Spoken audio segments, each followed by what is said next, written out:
Oleh karena itu, adik-adik mahasiswa adalah memiliki peran strategis dan sangat menentukan masa depan yang akan datang. Oleh sebab itu, adik-adik mahasiswa, sekali lagi saya minta bahwa anggaran kita banyak, tinggal yang tidak adalah keberpihakan. Oleh karena itu, pada tahun 2004 adalah momentum politik, kita harus berubah.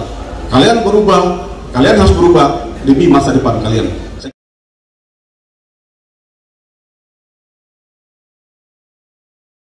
Bismillahirrahmanirrahim. Assalamualaikum warahmatullahi wabarakatuh. Selamat sore, Bang Rocky yang saya cintai, Pak Saud, Pak Adi, dan Pak Isi, adik mahasiswa yang saya banggakan. Terima kasih atas kehadiran adik mahasiswa pada sore hari di tempat ini dalam rangka mencoba untuk mengaktifkan akal sehat mahasiswa supaya mencoba untuk menyampaikan hal-hal yang konstruktif, prospektif. Yang pertama, bahwa apa yang tadi disampaikan oleh Pak Adi Sudilingga maupun Pak Yasin Kara. Yasin Kara ini berada di DPR pusat, Pak Adi juga berada di suatu partai besar, juga berada di sekjen. Kalau Pak Saud bekas direktur salah satu ketua KPK, dan saya kira Pak Rocky sudah sebagai seorang filosof yang saat ini menjadi bumerang bagi semua pihak, tapi juga bumerang yang produktif dan konstruktif. Yang berikutnya, bahwa kami hadir di sini untuk coba menyadarkan mahasiswa, mencoba untuk mengaktifkan mahasiswa sebagai tadi dikatakan social of change atau agen perubahan. Apakah ini masih melekat kepada diri mahasiswa atau hanya tinggal meneragani? Saya kira kita belajar pada reformasi itu adalah mahasiswa yang sebagai lokomotif saat itu. Tapi sayangnya, begitu mahasiswa berhasil menurunkan kekuasaan Orde Baru, justru mahasiswa ditinggalkan. Artinya mahasiswa memberikan cek kosong kepada arah reformasi, sehingga hari ini dibajak itu reformasi. Akibatnya mahasiswa sebagai lokomotif perubahan tidak mendapatkan apa-apa, tidak mendapatkan masa depan yang bisa menjamin masa depan mahasiswa sebagai cita-cita kepada reformasi. Kalau kita mengacu kepada tujuan daripada proklamasi 17 Agustus 45 yang diucapkan oleh para founding father kita, ada 3 tujuan proklamasi yang dicantumkan dalam pembukaan Undang-Undang Dasar 45. Yang pertama adalah melindungi segenap bangsa Indonesia dan seluruh tumpah darah Indonesia. Nah, tujuan ini saya kira hari ini adalah menjadi sesuatu yang hilang, sesuatu yang tidak lagi dikonstruksi. Bagaimana tujuan yang satu ini adalah benar-benar menjamin segenap bangsa Indonesia dan seluruh tumpah darah Indonesia. Faktanya pada hari ini kita adalah menjadi minoritas di negara kita sendiri dalam artian sosial, ekonomi maupun politik. Ini berbahaya. Jadi oleh karena itu mahasiswa perlu kembali diajak berpikir, diajak untuk mengkompromikan siapakah yang bisa mengimplementasikan daripada cita-cita proklamasi 17 Agustus. Yang kedua, tujuan yang kedua adalah memajukan kesejahteraan umum. Memajukan kesejahteraan umum adalah ini kaitannya dengan pasal 33 Undang-Undang Dasar 45. Apa itu pasal 33? Kata kunci di pasal 33 ini adalah yang menyangkut hajat hidup orang banyak harus dikelola dan dimiliki oleh negara dan dipergunakan untuk kemakmuran seluruh bangsa Indonesia. Nah, yang kedua juga ini hilang. Tidak ada yang mampu menginstruksikan bagaimana mengkorelasikan antara cita-cita proklamasi dengan pasal 33. Pasal 33 ini faktanya sekarang ini yang ayat satunya adalah cabang-cabang produksi bumi dan air yang menguasai hidup baik seluruh negara, dan cabang-cabang produksi yang menyangkut hidup baik yang dipergunakan sebesar kemudian. Ini juga adalah konstruksi ini tidak lagi diingat oleh para politis dan para pemangku kekuasaan. Ini harus dipertanggungjawabkan.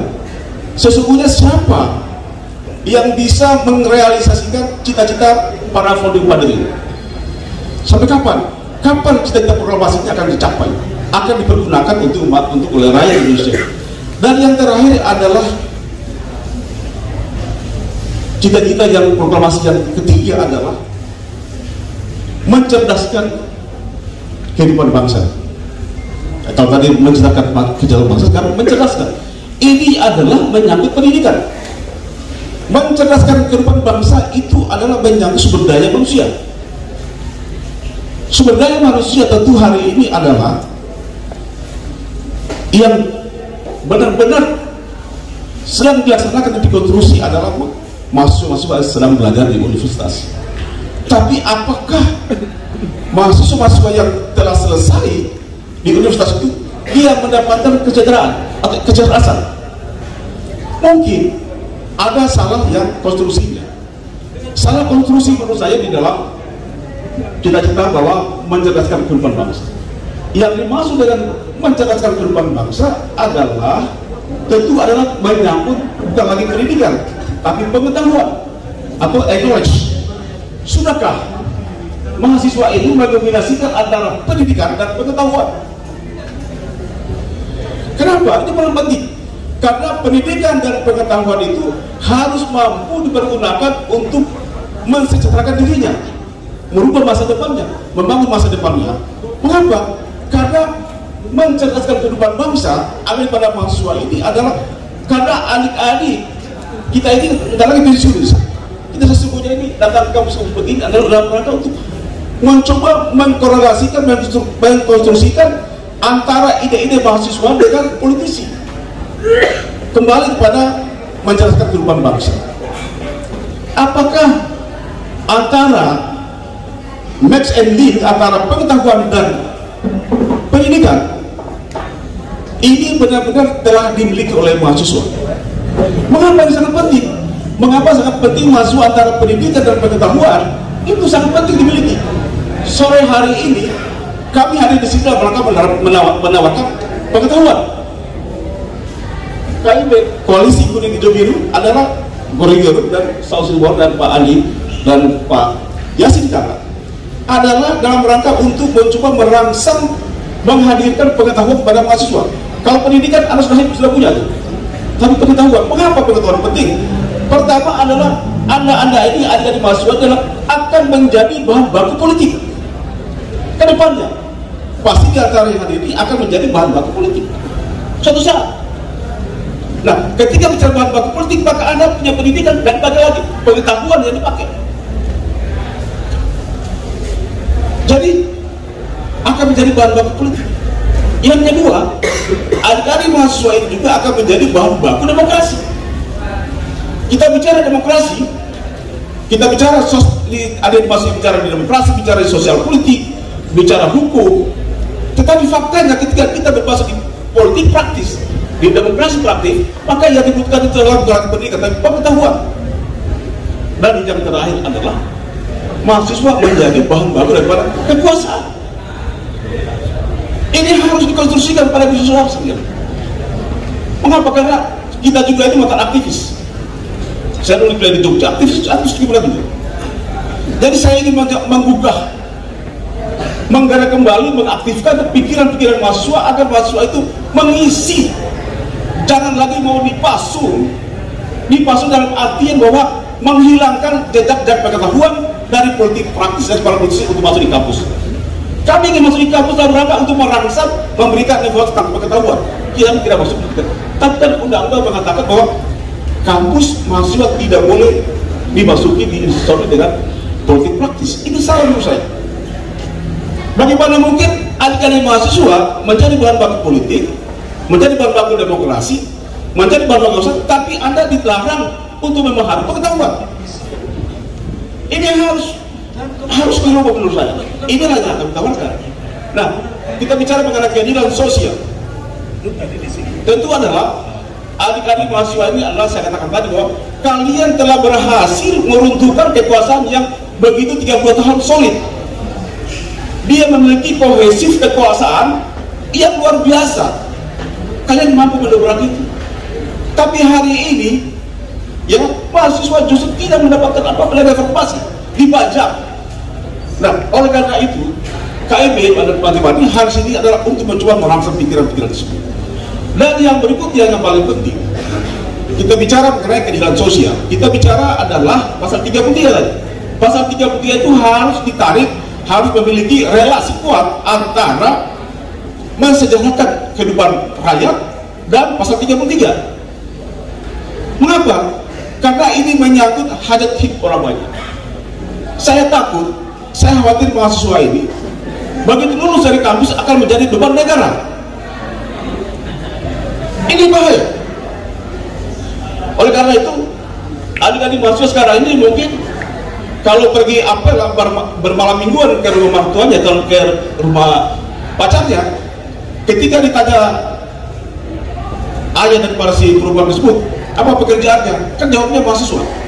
Tapi ketika sudah lulus dari kampus, jawabannya kan tidak mungkin penganggur jawabannya. Mahasiswa juga tidak mungkin.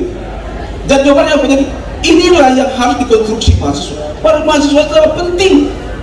Tidak ada negara di dunia ini yang makmur, yang kuat tanpa di backup dengan kualitas sumber daya manusia, khususnya mahasiswa. Yang menjadi problem hari ini adalah bagaimana pasal 33 ini berpihak pada mahasiswa setelah lulus kuliah adalah ketidakpedulian atau ketidakberpihakan. Saya dulu menjadi anggota DPR.